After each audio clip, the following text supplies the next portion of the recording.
Good afternoon.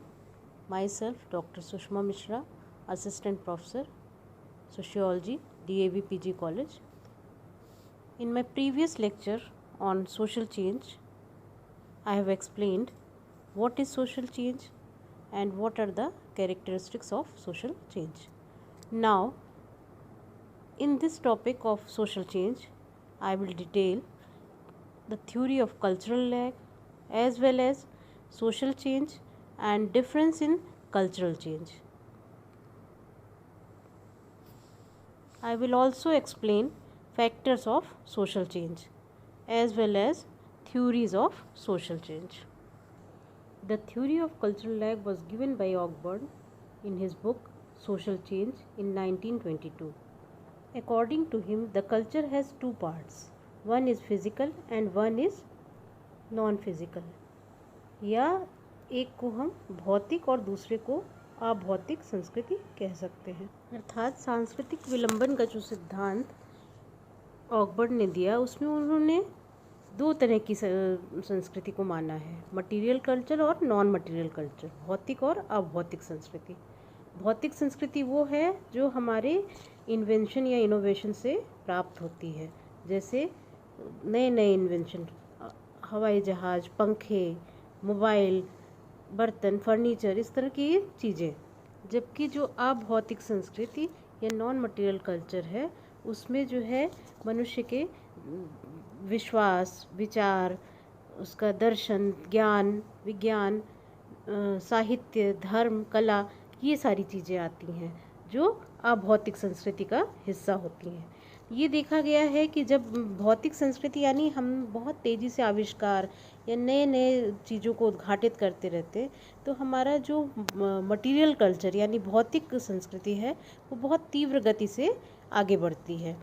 उसके कारण हमारे व्यवहार में परिवर्तन तेज़ी से आता है। जबकि जो अभौतिक संस्कृति है जिसमें हमारा धर्म, विश्वास, कला या संस्कृति, इस तरह की चीज़ें आती हैं, उसमें जो है अभौतिक पक्ष जो है उसका वो बहुत धीरे धीरे बदलता है और इन दोनों के बीच में जो विलंब आता है, जो दूरी होती है, उसे ही सांस्कृतिक विलंबन या पिछड़न का सिद्धांत कहा गया, थ्योरी ऑफ कल्चर लैग। ठीक है, तो इस तरह से देखते हैं कि दोनों संस्कृतियों में एक असंतुलन दिखाई देता है। यानी जब हमारे विचार हमारे व्यवहार बदल गए तो हमारे विचार, मूल्य, हमारे तरीके, सब कुछ बदल जाएं ये ज़रूरी नहीं होता है। इसमें हमें समय लेना होता है, समय लगता है। और ये जो असंतुलन की स्थिति है भौतिक और अभौतिक संस्कृति के मध्य, इसका जो प्रभाव है वो हमारे समाज पर भी पड़ता रहता है। Now I will talk about difference between social change and cultural change. Apparently they both seems like each other, but when we go in depth we can see कि सामाजिक परिवर्तन और सांस्कृतिक परिवर्तन दोनों में एक भिन्नता पाई जाती है। दोनों अलग अलग चीज़ें हैं, दोनों एक समान नहीं हैं। जब हम सामाजिक परिवर्तन की बात करते हैं तो हम ये देखते हैं कि व्यवहारों में क्या परिवर्तन आ रहा है। व्यवहार का परिवर्तन, हमारे जो रिलेशंस हैं, है ना, सामाजिक संबंधों में क्या परिवर्तन आ रहा है, वो हमारा सामाजिक परिवर्तन है। जबकि कल्चरल चेंज में, सांस्कृतिक परिवर्तन में, ये जो है एक बड़ा अम्ब्रेला टर्म है और सामाजिक परिवर्तन इसका एक भाग मात्र है। जबकि सांस्कृतिक परिवर्तन के अंतर्गत देखा जाता है कि हमारा रिलीजन, हमारा फेथ, हमारी नॉलेज, आर्ट, लिटरेचर, कस्टम और लॉ, इनमें कैसे जो है परिवर्तन आ रहे हैं, सांस्कृतिक परिवर्तन उसे कहा गया है। यानी कि हमारे जो व्यवहारों में जो परिवर्तन है, सोशल रिलेशंस में, वो सामाजिक परिवर्तन है। जबकि हमारे जो धर्म के प्रति विचारों में परिवर्तन आता है, हमारा विश्वास, हमारा ज्ञान, हमारी कलाएं, हमारा साहित्य या हमारे जो ट्रेडिशन या कस्टम्स हैं और हमारे कानून है, लॉ है, इन सब में जो परिवर्तन आता है वो कल्चरल चेंज है। दूसरा अंतर जो सामाजिक परिवर्तन एवं कल्चरल चेंज में देखा जाता है वो है कि सामाजिक परिवर्तन जो है सामाजिक संरचना में परिवर्तन है, change in social structure, but At the same time, the cultural change is change in various forms of culture. यानी जो सांस्कृतिक परिवर्तन है वो जो है हमारी संस्कृति के भिन्न भिन्न भागों में जो परिवर्तन आता है वो है. Next difference is social change happens due to both logical and non logical changes. यानी जो सामाजिक परिवर्तन है वो तार्किक और अतार्किक दोनों के कारण होता है, जबकि जो कल्चरल चेंज है, जो सांस्कृतिक परिवर्तन है, वो हमारे कॉन्शियस एफर्ट से होता है. चेतन रूप में जब हम प्रयास करते हैं तभी हमारा कल्चरल चेंज होता है. The next difference is the speed of social change can be very fast. In that means our social relations change very fastly. हमने कहा कि सामाजिक परिवर्तन की गति तीव्र होती. हर समय ये तीव्र हो ऐसा नहीं होता कि हर समय हमारे जो सामाजिक व्यवहार हैं, जो हमारे एक दूसरे के साथ संबंध हैं, वो बहुत तेज़ी से बदलें. लेकिन ऐसा माना गया कि उनकी गति अपेक्षाकृत तीव्र होती है. जबकि जब हम सांस्कृतिक परिवर्तन की बात करते हैं तो ये मानते हैं कि इसकी गति कम होती है या स्लो होती है. ऐसा क्यों है? क्योंकि हमारे धर्म, हमारे विश्वास, मूल्य, जैसा हमने पहले बताया कि जो हमारे कल्चर के पार्ट हैं इनमें जो है परिवर्तन बहुत धीमी गति से होता है. So these are basic differences between social change and cultural change. Now I will talk about factors of social change. यानी सामाजिक परिवर्तन के कारक कौन कौन से हैं. पहला कारक है जनसंख्यात्मक कारक, यानी पॉपुलेशन, यानी demographic factors of social change.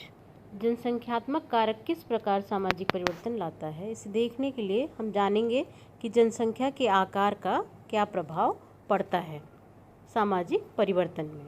यानी जो जनसंख्या उस स्थान विशेष में रह रही है उसका जीवन स्तर कैसा है, गरीबी की स्थिति, बेकारी, अशिक्षा, स्वास्थ्य और अन्य तरह की कैसी समस्याएं जिनसे जनसंख्या को गुजरना होता है, उससे उसका आकार निर्धारित होगा. अगर उस स्थान की जलवायु और वहाँ पर प्राकृतिक संसाधन और मनुष्य के जीवन की स्थितियाँ बेहतर होंगी तो वहाँ पर अधिक सघन जनसंख्या पाई जाएगी, यानी डेंस पॉपुलेटेड होगा वो एरिया. इस पॉपुलेशन ग्रोथ को देखने में जन्म और मृत्यु दर कैसी है ये भी उस पर असर डालती है. जन्म और मृत्यु दर से मतलब है कि वहाँ पर अगर ज़्यादा बीमारियाँ, ज़्यादा परेशानियाँ, ज़्यादा तरह के जो है प्रकोप होंगे तो वहाँ पर जनसंख्या की स्थिति निम्न होगी, या अच्छी सुविधाएं, मेडिकल फैसिलिटीज़ नहीं होंगी तो मृत्यु दर अधिक होंगी. इसी के साथ साथ जो इमिग्रेशन और एमिग्रेशन, तो इमिग्रेशन और एमिग्रेशन से मतलब है, इमिग्रेशन यानी आप्रवास, जो बाहर से विदेश से आकर के हमारे देश में रहते हैं उनकी जनसंख्या, और साथ ही साथ जो इमिग्रेशन है, उत्प्रवास है कि हमारे देश से बाहर जाना, तो इसका असर भी जनसंख्या पर पड़ता है. यानी ज़्यादा लोग बाहर जाएंगे तो हमारे यहाँ जनसंख्या कम होगी, अधिक लोग बाहर से यहाँ आकर के बस जाएंगे तो हमारे यहाँ जनसंख्या अधिक होगी. साथ ही साथ जनसंख्या की बनावट यानी composition of population and social change, ये भी असर डालती है.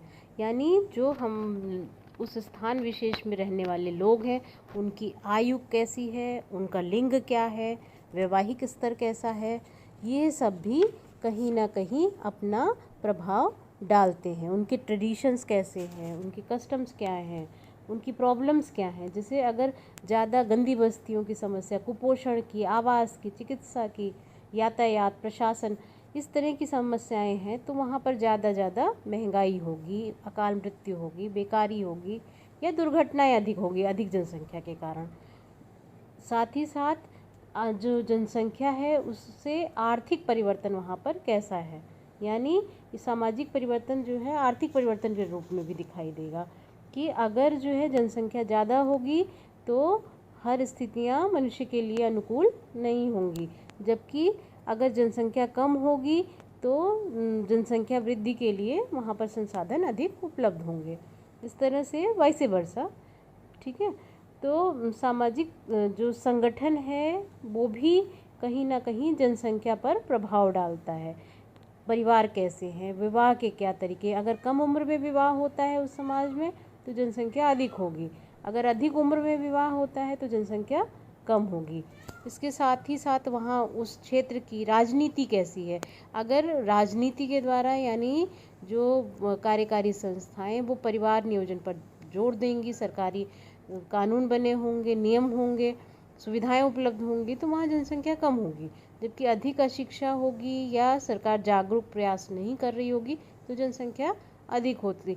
तो अधिक जनसंख्या में अलग तरह का सामाजिक परिवर्तन होगा, जबकि कम जनसंख्या पर अलग तरह का सामाजिक परिवर्तन दिखाई देता है। युद्ध हुए, क्रांति हुई, ये भी जनसंख्या पर असर डालते हैं कि एकाएक जनसंख्या कम हो गई। आजकल हम देख रहे हैं कोरोना पैंडेमिक की बात हो रही है, महामारी की। तो ये जो कोरोना है इसके कारण पूरे विश्व में बहुत तेज़ी से जनसंख्या की में ह्रास देखा जा रहा है, यानी कमी हो रही है। बहुत सारे लोग इस कोरोना के कारण, इस पैंडेमिक के कारण अपनी जान गंवा रहे हैं इन्फेक्ट होकर के। इस प्रकार हम देखते हैं कि जो ये पॉपुलेशन का जो रीज़न है या पॉपुलेशन फैक्टर जो है एक महत्वपूर्ण भूमिका निभाता है सामाजिक परिवर्तनों में। कि हमारे किसी भी समाज में अगर प्रजातांत्रिक मूल्य होंगे तो वहाँ का परिवर्तन अलग तरह का होगा। अगर अधिक औद्योगिकरण होगा या पश्चिमीकरण का प्रभाव होगा, यातायात और जीवन के साधन, नवीन विचार, नवीन साधन अधिक उपलब्ध होंगे तो वहाँ पर सामाजिक परिवर्तन दूसरी तरह का दिखेगा।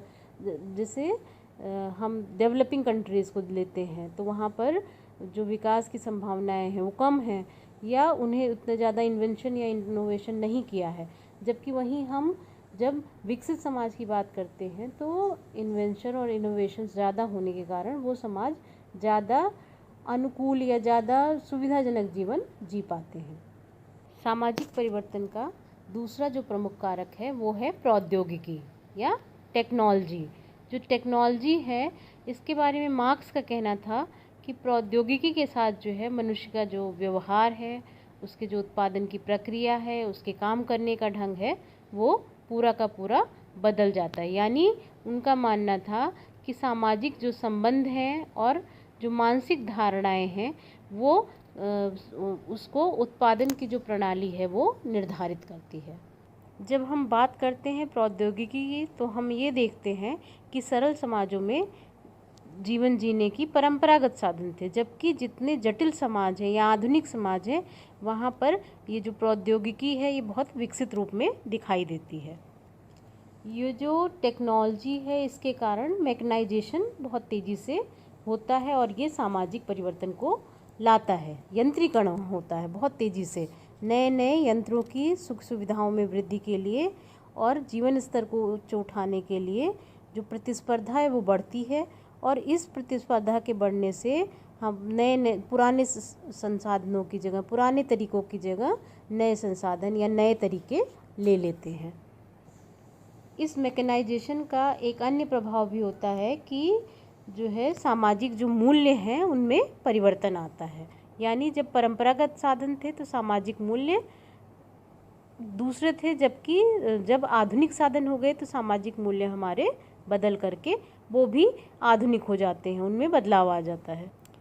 मैकेनाइजेशन से हमारे संचार के जो साधन हैं वो भी उन्नत हो जाते हैं और सामाजिक परिवर्तन को लाते हैं। साथ ही साथ कृषि क्षेत्र में भी नए नए आविष्कार और नई नई प्रविधियाँ आती हैं। उन्नत साधन कृषि के लिए, उत्पादन के लिए नए सिंचाई के साधन या मशीनीकरण होने से आसानी हो जाती है। जो रूढ़िवादिता है वो कम हो जाती है।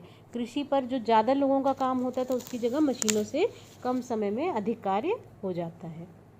अच्छे उर्वरक और अच्छे किस्म के बीज डालने से जो हमारी पैदावार है वो भी बढ़ जाती है। यानी श्रम और पैसा उतना ज़्यादा नहीं लगता है आधुनिक साधनों को प्रयोग करने में, और जबकि उत्पादन बहुत ज़्यादा मात्रा में हो जाता है। ऑर्गेनिक कृषि की जाती है आज जो नया दौर है उसमें।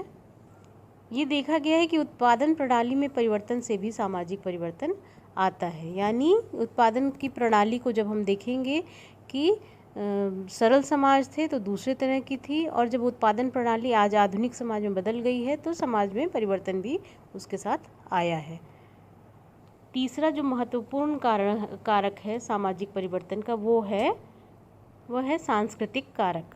यानी सोशल चेंज का जो नेक्स्ट फैक्टर है वो है कल्चरल फैक्टर। कल्चरल फैक्टर में हम देखते हैं कि हमारी जो संस्कृति है उसके दो भाग हैं, एक भौतिक संस्कृति और दूसरी अभौतिक संस्कृति। ये दोनों एक साथ नहीं बदलते हैं, इनके जो बदलने की गति है वो अलग अलग होती है। सामाजिक परिवर्तन के जो सांस्कृतिक परिवर्तन के जो भौतिक संस्कृति है उसकी गति अपेक्षाकृत तीव्र है, जबकि अभौतिक संस्कृति यानी हमारे विचार, मूल्य, धर्म, दर्शन में परिवर्तन धीरे धीरे होता है। तो ये देखा गया कि जो भौतिक और अभौतिक संस्कृति का जो तत्व है ये भी एक महत्वपूर्ण कारक है सामाजिक परिवर्तन के लिए। सांस्कृतिक कारक के अंतर्गत हमारा आर्थिक जो जीवन है उससे जुड़े हुए जो भी परिवर्तन है वो सब संस्कृति के कारण होते हैं। साथ ही साथ सांस्कृतिक कारक के अंतर्गत जो राजनीतिक संगठन है उसके द्वारा, यानी अगर प्रजातंत्र होगा या कुलीन तंत्र होगा या राजतंत्र होगा तो अलग अलग तरह का समाज होगा। ऐसे ही अगर समाजवादी समाज है या साम्यवादी व्यवस्था है तो देखते हैं कि उसका सांस्कृतिक पर्यावरण पर भिन्न प्रकार का प्रभाव पड़ता है, जबकि वहीं प्रजातांत्रिक मूल्यों के कारण जो समाज है उसमें अलग तरह के परिवर्तन दिखाई देते हैं। सामाजिक परिवर्तन के कारकों को समझने के उपरांत अब हम सामाजिक परिवर्तन के सिद्धांत समझेंगे। सामाजिक परिवर्तन का जो सिद्धांत है उसमें पहला सिद्धांत है चक्रीय सिद्धांत, cyclic theory of social change. Cyclic theories of social change में सबसे पहले जो थ्योरी है वो है टॉयनबी की। टॉयनबी का सिद्धांत जिसे कहा गया है चक्रीय परिवर्तन का। इनका पूरा नाम है अर्नोल्ड जे टॉयनबी। ये जो है एक प्रमुख इतिहासकार थे और इन्होंने विश्व की 21 सभ्यताओं का अध्ययन किया था। इनकी पुस्तक है अ स्टडी ऑफ हिस्ट्री। इसमें जो है इन्होंने अपना जो सामाजिक परिवर्तन का सिद्धांत है वो रखा था। इनके सिद्धांत को चुनौती एवं प्रत्युत्तर का सिद्धांत या challenges and response theory of social change भी कहते हैं। टॉयनबी ने अपने अध्ययन में पाया कि जो सभ्यता है उसमें जो प्रारंभ होता है वो प्रकृति जो है प्रारंभ में मनुष्य को जो है चुनौती देती है और मनुष्य जो है उसके साथ अनुकूलन करता है।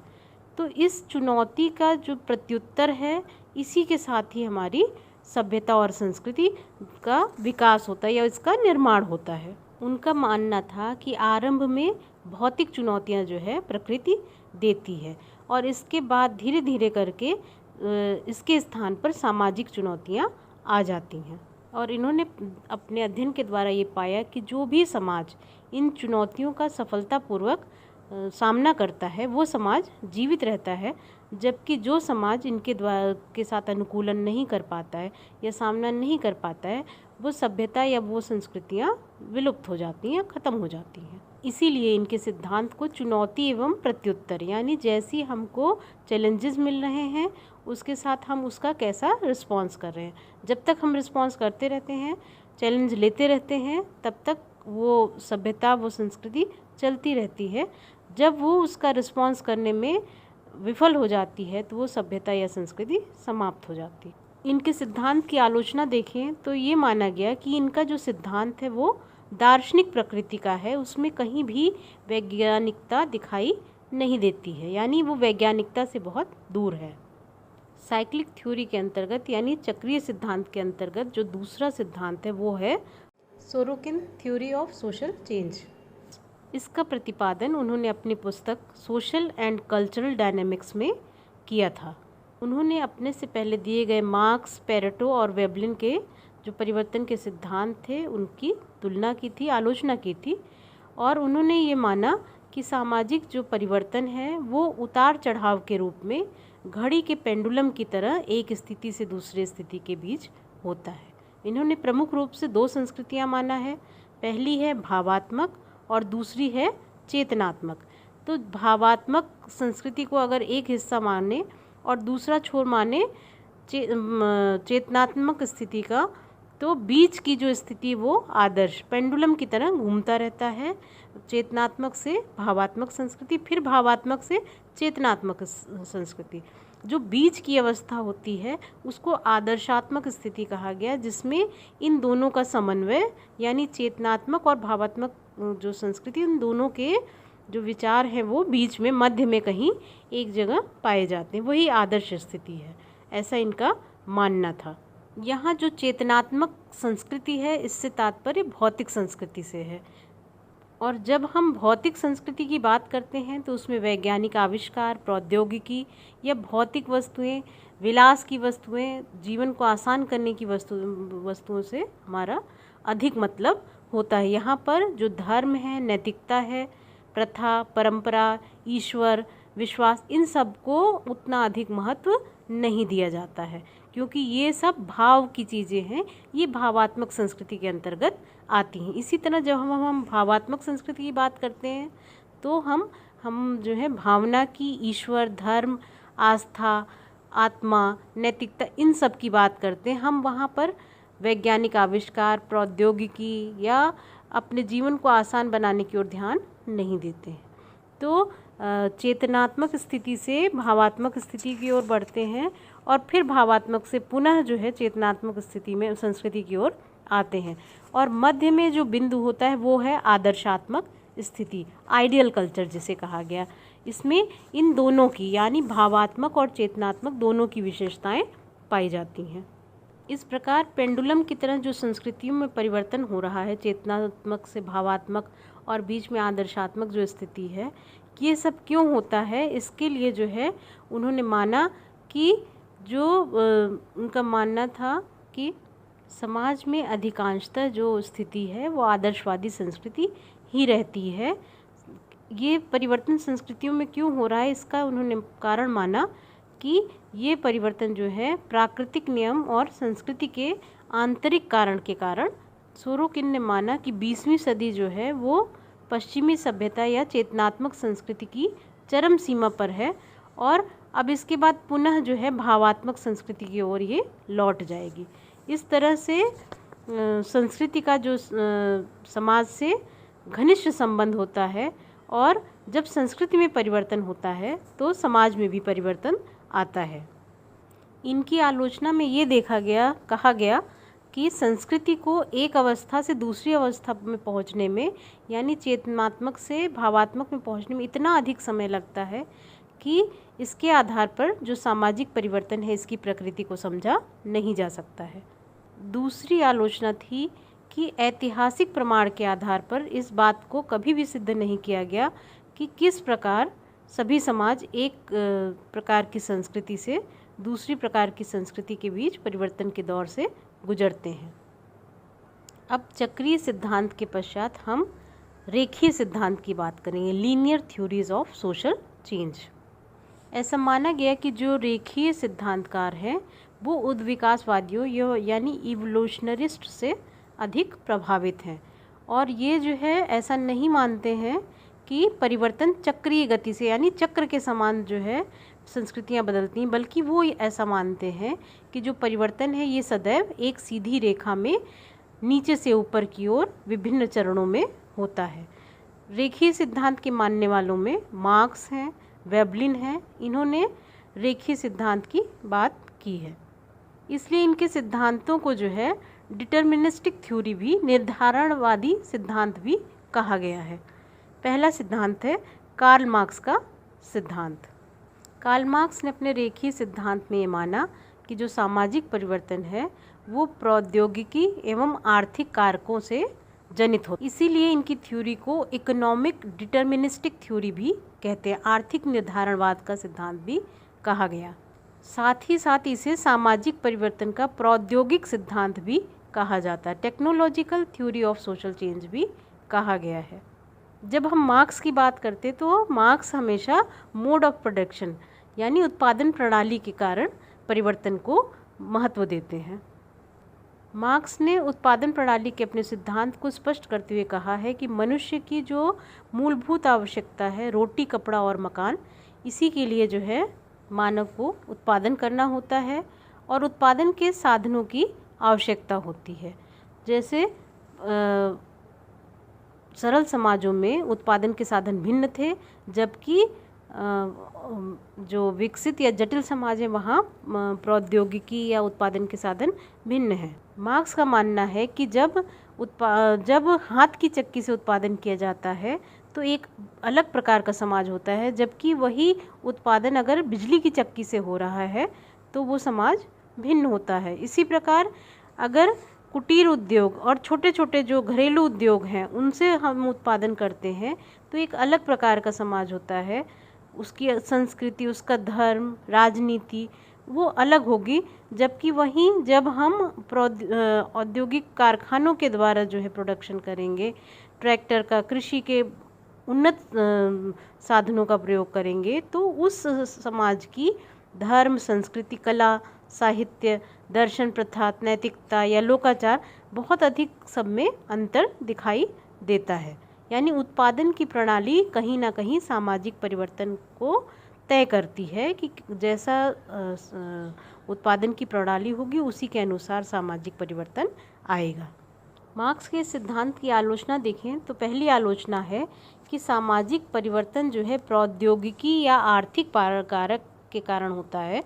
सामाजिक संरचना में परिवर्तन तो उन्होंने ये स्पष्ट नहीं किया है कि प्रौद्योगिकी आदमी परिवर्तन क्यों होता है, क्यों जो है हमें नए साधनों की या नए परिवर्तन के नए कारक की आवश्यकता पड़ती है।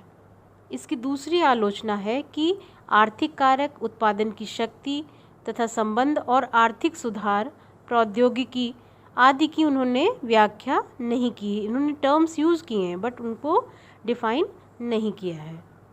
इसकी एक प्रमुख आलोचना ये भी है कि मार्क्स ने जो है वर्ग संघर्ष पर अधिक जोर दिया है, जबकि उन्होंने समाज की नींव संघर्ष पर नहीं दिया है। यानी किस तरह का समाज है उन्होंने वर्ग संघर्ष के आधार पर ही निर्धारित किया है, उसके पीछे उसका बेस क्या है वो उन्होंने नहीं बताया है। मैक्स वेबर ने भी मार्क्स के सिद्धांत की आलोचना की है और उन्होंने जो अपना सिद्धांत दिया था वो आर्थिक कारकों के स्थान पर धर्म को जो है सामाजिक परिवर्तन का उन्होंने आधार माना था।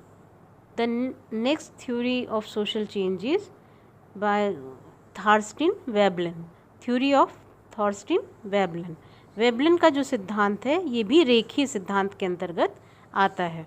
उन्होंने माना कि जो मानवीय विशेषताएं हैं वो दो प्रकार की होती हैं, पहली स्थिर और दूसरी परिवर्तनशील। ये जो स्थिर विशेषताएं हैं इसमें जो है मनुष्य के जीवन की जो मूल प्रवृत्तियाँ, प्रेरणाएं उनको माना, जिसमें बहुत कम परिवर्तन होता है। जबकि दूसरी प्रकार की जो परिवर्तनशील विशेषताएं हैं उसमें उन्होंने आदत, विचार और मनोवृत्ति को रखा है कि मनुष्य की जो आदतें हैं, विचार और मनोवृत्ति है उसमें किस प्रकार से बहुत जल्दी परिवर्तन नहीं आते हैं, जबकि मूल प्रवृत्ति और प्रेरणा में बहुत जल्दी परिवर्तन आ जाते हैं। वेबलिन का मानना था कि मानव जिस प्रकार के कार्य और प्रविधि द्वारा अपना जीवन यापन करता है उसकी जो आदतें और मनोवृत्तियाँ भी उसी प्रकार की होती हैं। अर्थात मानव जिस प्रकार का कार्य करता है वैसा ही वो सोचता भी है। उदाहरण है सैनिक, कृषक, डॉक्टर, इंजीनियर, ये सभी जैसे कार्य करते हैं वैसी ही उनके विचार और आदतें भी होती हैं। और मनुष्य जीवन यापन के लिए कौन से कार्य करेगा ये कहीं ना कहीं भौतिक पर्यावरण पर निर्भर करता है। यानी जो भौतिक परिवर्तन है या भौतिक पर्यावरण है वो मानव के कार्य को और मानव के विचार और आदतों को निश्चित करता है। कृषि युग की बात करें तो वहाँ मानव जीवन के लिए यापन के लिए एक विशेष प्रकार का तरीका या प्रौद्योगिकी वो प्रयोग करता था, जबकि और उसी के अनुसार उसका भौतिक पर्यावरण भी बना हुआ था। जबकि जैसे जैसे देखते हैं मशीनीकरण हुआ तो उस प्रौद्योगिकी बदली, काम की प्रकृति बदली और साथ ही साथ मनुष्य की जो आदत और मनोवृत्ति है वो पर्यावरण के साथ बदल गई। अर्थात वेबलिन के अनुसार जो विचारों को प्रकट करता है वो उसकी आदतों के नियंत्रण के द्वारा होता है। इस प्रकार हम कह सकते हैं कि जो मानव है वो अपनी आदतों के द्वारा नियंत्रित होता है और आदतों का जो निर्माण है वो भौतिक पर्यावरण और प्रौद्योगिकी के अनुसार ही होता है। वेबलिन के सामाजिक परिवर्तन के रेखीय सिद्धांत की आलोचना में हम देखते हैं कि वेबलिन ने मानव को अपनी आदतों द्वारा नियंत्रित प्राणी माना है, लेकिन ये सही नहीं है। आदत के बजाय मनुष्य अपने विवेक से काम लेता है, अपनी समझ से। इनके सिद्धांत की दूसरी जो आलोचना है वो ये है कि इन्होंने माना कि प्रौद्योगिक परिवर्तन से ही सामाजिक परिवर्तन आता है। ये कहना ठीक नहीं है, क्योंकि कभी कभी भौतिक पर्यावरण जो है बिल्कुल नहीं बदलता है, जबकि नैतिक, धार्मिक एवं अन्य कारकों के कारण समाज में परिवर्तन आ जाता है। इसकी एक अन्य आलोचना ये है कि समाज शास्त्रियों का ये मानना है कि वेबलिन का सिद्धांत जो है एक पक्षीय है, वो जो है केवल एक पक्ष की बात करता है। इस तरह हम देखते हैं कि जो सामाजिक परिवर्तन है वो किसी एक कारक के कारण नहीं होता, बल्कि एक जटिल प्रक्रिया है और वेबलिन ने इसे बहुत ज़्यादा सरल बनाकर प्रस्तुत किया है, जो सही नहीं है। सामाजिक परिवर्तन के अन्य साधनों में हम माल्थस की सामाजिक परिवर्तन के साधन को देखते हैं, जिसे उन्होंने जनसंख्या वृद्धि का सिद्धांत के रूप में प्रस्तुत किया था। माल्थस का मानना था कि जो हम खाद्य पदार्थ के उत्पादन करते हैं उसकी तुलना में हमारी जो जनसंख्या है उसकी वृद्धि की गति तीव्र होती है। यानी हमारे पास लैंड और जो संसाधन है वो तो निश्चित हैं, एक सीमित हैं, जबकि जो हमारी पॉपुलेशन है वो बहुत तीव्र गति से बढ़ती है, ऐसा उन्होंने माना।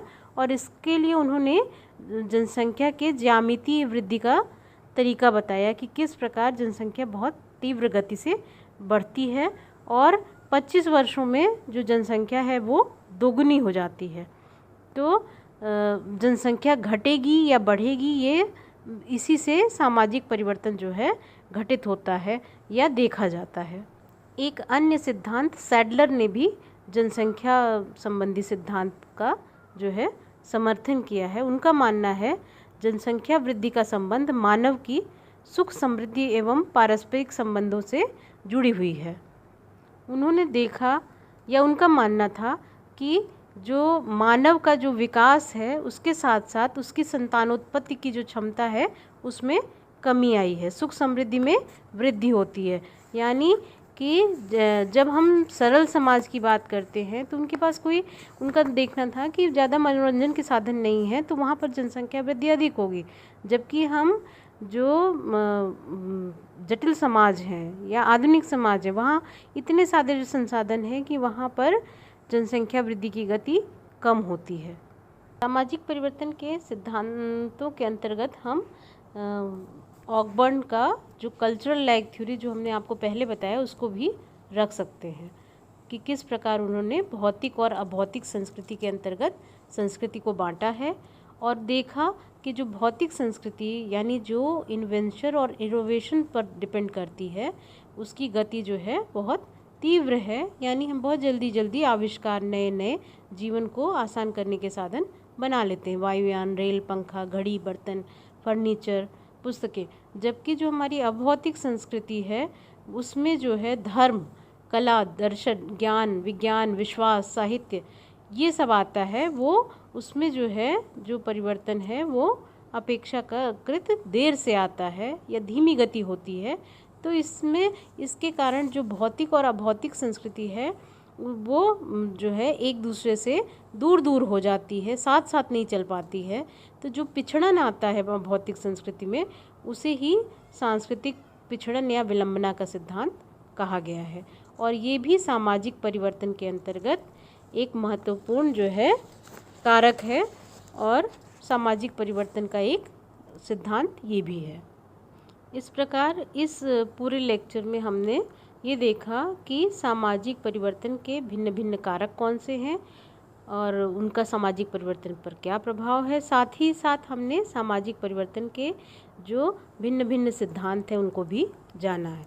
अब कुछ प्रमुख जो कॉन्सेप्ट्स हैं या कुछ टर्म्स हैं, कॉन्सेप्ट नहीं कहा जाएगा, टर्म कहा जाएगा, कुछ टर्म्स हैं उनको भी जानना आवश्यक है, क्योंकि ये अक्सर जो है प्रतियोगी परीक्षाएं उनमें पूछे जाते हैं।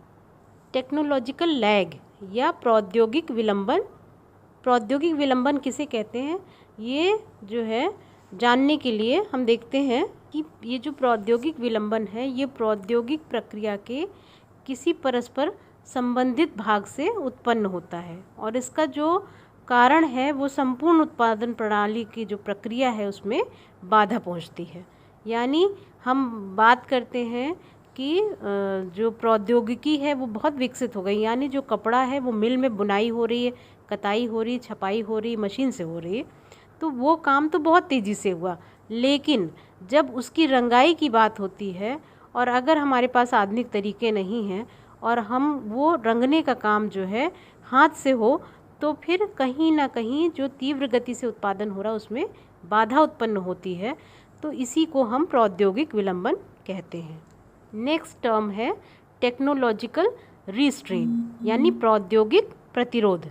प्रौद्योगिक प्रतिरोध में हम ये देखते हैं कि जब उत्पादन जो है पहले से स्थापित हितों की रक्षा के लिए कुशल यंत्र विधियों का जो है अगर विरोध करते हैं कहीं ना कहीं, तो प्रौद्योगिक प्रतिरोध इसी को कहा गया है। यानी जो मजदूर हैं वो कारखाने में मशीनें लाने का विरोध करते हैं, जिससे श्रम की बचत होगी, तो मजदूरों की छटनी होगी, तो इसे हम टेक्नोलॉजिकल रिस्ट्रेन कहेंगे। सांस्कृतिक संघर्ष या कल्चरल कॉन्फ्लिक्ट। जब दो संस्कृतियों से संबंधित व्यक्ति एक स्थान पर रहते हों और उनमें संस्कृति को लेकर संघर्ष पैदा हो, तो इसे ही हम सांस्कृतिक संघर्ष या कल्चरल कॉन्फ्लिक्ट कहते हैं। हिंदू और मुस्लिम संस्कृति जो है बार बार जब साथ रहती हैं तो कभी कभी इनमें टकराव देखने को मिलता है, इसी को कल्चरल कॉन्फ्लिक्ट कहा गया। सांस्कृतिक विसंयोजता यानी कल्चरल एम्बिवेलेंस। ऐसा देखा जाता है कि जब एक बाहरी समूह एक दूसरे समाज में जाकर बसता है जहाँ की संस्कृति उससे भिन्न होती है, तो वह समूह जो है उनकी संस्कृति से आकर्षित होकर उसे अपनाना चाहता है, पर साथ ही साथ वो जो उसकी मूल संस्कृति है उसको भी त्यागना नहीं चाहता है। इस प्रकार की जो सांस्कृतिक विसंयोजता की स्थिति यानी किंग कर्तव्य विमूढ़ता, वो जैसे भारत के संदर्भ में देखें तो जो भारतीय पश्चिमी देशों में गए हैं तो वहाँ की संस्कृति से प्रभावित होकर वो उसे अपनाना चाहते हैं, लेकिन साथ ही साथ वो अपनी संस्कृति को अक्षुण्ण भी बनाए रखना चाहते हैं। तो ये जो किंग कर्तव्य विमूढ़ता की स्थिति है कि हम क्या करें, हमें कहीं ना कहीं जो है अपनी संस्कृति से कभी कभी प्रेम और घृणा की स्थिति उत्पन्न होती है, अपनी संस्कृति से भी और बाह्य, तो वो ये नहीं तय कर पाता है कि वो करे क्या। इस स्थिति को कल्चरल एम्बिवेलेंस कहा गया है।